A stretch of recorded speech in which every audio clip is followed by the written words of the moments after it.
So the Leafs on the brink of elimination in this series, having lost 3 straight games to the Panthers. To talk about it, our Director of Scouting, Craig Button. Curious to get your thoughts on the performances of Auston Matthews and Mitch Marner with their team on the brink in Game 3.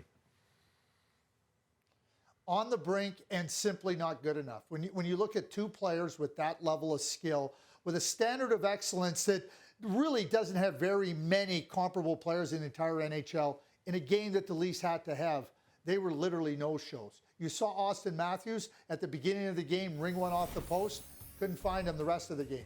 Mitch Marner, couldn't find him. Oh yeah, you could find him on giveaways after giveaways after giveaways. They didn't make themselves dangerous. They weren't engaged. They weren't invested. They didn't initiate. And you think about Ilya Samsonov going out of the game with that injury, it all resulted because of a weak, soft play by Auston Matthews at the offensive zone blue line. So when you consider everything about this game, including the Samsonov injury, and you know how good these two players can be, boy, when you talk about playing in South Florida, their game in this pivotal moment went south. It went south, and you hope it can't go any further south. Because if they ever needed them more, it's in Game 4. They were nowhere to be seen in Game 3. And Craig, the Leafs have not scored more than 2 goals in their last 5 games. This is incredible from a team with so much high-powered offense. Is that the main reason, that lack of scoring, is that the main reason that they find themselves in this 3-0 hole? Absolutely, Jay.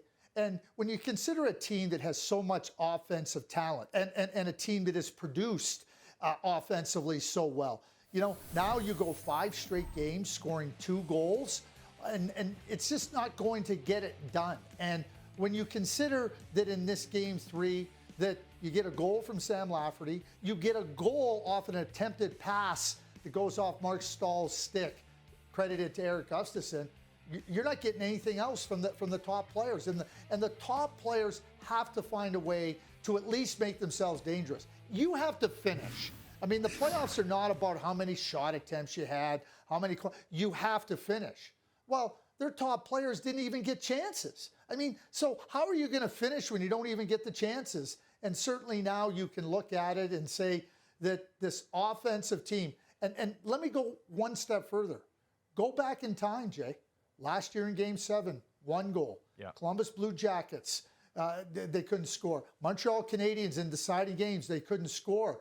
Maybe there's a pattern here where an offensively gifted team, when it becomes really critically important for them to score, they haven't, and now we find them doing the exact same thing again in this series versus Florida. All right, so Game 4 Wednesday, Leafs on the brink of elimination. Let's try to find some silver linings here, Craig, because this Florida Panthers team is the team that Leaf Nation wanted. They were chanting for them, and they got them, and now they see exactly how good this Panthers team is. They've just been incredible as a team.